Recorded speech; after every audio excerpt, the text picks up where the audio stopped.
Hello મિત્રો, તો સ્વાગત છે તમારું અમારી ચેનલ અરુણ ગામડિયામાં। તો મિત્રો, આજે અમે આવ્યા છીએ મોટા વરાસામાં એવું સુપ્રસિદ્ધ દુખિયાનો દરબાર ત્રીજું રણુજા ધામ। તો અહીંયા બહુ બધો મહિમા છે મિત્રો, અને આપણે બધા દુખિયાના દરબાર જ્યાં અહીંયા મંદિર છે ત્યાં આપણે દર્શન કરીએ। તો ચાલો મિત્રો। તો મિત્રો, વાત કરીએ આપણે અહીંયાના સંતની, તો અમરેલી જિલ્લાના સાવરકુંડલા તાલુકાનું ઓળિયા ગામ અને કાથરોટિયા પરિવારમાં પિતા કનુભાઈ અને માતા સવિતાબાના ખોળીએ જન્મ લઈને ગોપાલદાસ એવું નામ ધારણ કરીને 5, 10, 25, 50 નહીં પરંતુ અનેક પ્રેરણાઓ તકે બનાવેલો છે આ દુખિયાનો દરબાર। અને અહીંયા 52 ગજની ધજા પણ લહેરાવેલી છે। અને ઘણા વર્ષો પહેલા બ્રાહ્મણો થકી અહીંયા મંત્રો ઉપચાર કરવામાં આવ્યા હતા, જેથી કરીને જ્યોત પ્રજ્વલિત થાય, અગ્નિ થાય। અને સાંજના 5, 5:30 જેવું થઈ ગયું મિત્રો, પણ તોય જ્યોત પ્રજ્વલિત થઈ નહીં। પછી ગોપાલદાસ બાપુના ખોળીએ જે કોઈ પણ દેવ હતા એને કહ્યું કે ભૂદેવ કેમ થાય, અગ્નિ પ્રજ્વલિત થાય છે કે નહીં થાય? તો ગોપાલદાસ બાપુએ પોતાનો હાથ લાંબો કર્યો તો જ્યોત 7 ફૂટ જેટલી ઊંચી બહાર આવી। અને મિત્રો, આ છે દુખિયાના દરબારનો મહિમા। તમે પણ આવજો, અહીંયા દર્શન કરજો અને તમારા દુઃખ દૂર કરજો। અહીંયા આરતીના દર્શન કરવાથી અને અહીંયાનો પ્રસાદ લેવાથી મિત્રો દુઃખ દર્દ બધા મટી જાય છે।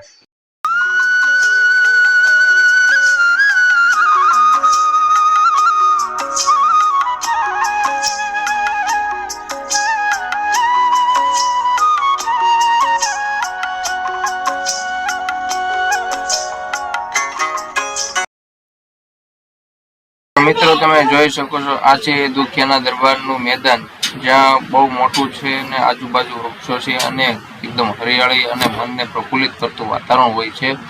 અને અહીંયા દર વર્ષે દર બીજના દિવસે લાખોની સંખ્યામાં શ્રદ્ધાળુઓ આવે છે અને પોતાની મનોકામના કહે છે। અને આ તમે શ્રીફળનો ઢગલો જોઈને તમે અનુમાન લગાવી શકો છો કે અહીંયા કેટલા શ્રદ્ધાળુઓ આવતા હશે અને રામદેવ પીર મહારાજની આરતીને દર્શન કરે છે। અને રામદેવ પીર મહારાજ એ આજના ઘોર કળયુગમાં પણ પોતાના પરચાઓ અનેક જગ્યાએ પૂરે છે। જ્યાં જ્યાં મંડપ થાય છે ત્યાં પણ તેઓ હાજર હોય છે અને પોતાની હાજરી આપે છે ત્યારે મંડપ ઊભો થાય છે। એવી જ રીતે ઘણી જગ્યાએ રામદેવ પીર મહારાજ પોતાના પરચા દેખાડે છે આવા ઘોર કળયુગમાં પણ। એટલે આ દુખિયાના દરબારમાં તમે આવીને એકવાર અવશ્ય મુલાકાત લ્યો, પોતાનું મન પ્રફુલ્લિત કરો અને કોમેન્ટમાં કહેજો તમને કેવું લાગ્યું આ વિડીયો। અને મિત્રો, 52 ગજની ધજા એટલે કેટલા મીટર થાય છે એ પણ તમે અમને કોમેન્ટમાં જણાવજો। અને અહીંયા તમે દર્શન કરવા જરૂર ને જરૂર આવજો। અને મેં અહીંયા દર્શન કર્યા છે, મારું મન એટલું પ્રફુલ્લિત થયું છે। અને તમે તમારા મનને પ્રફુલ્લિત કરવા અને તમારા દુઃખ દર્દ દૂર કરવા માટે અહીંયા દુખિયાના દરબાર જરૂર આવજો। અહીંયાનો એડ્રેસ છે વરાસાથી સાયન રોડ ઉપર।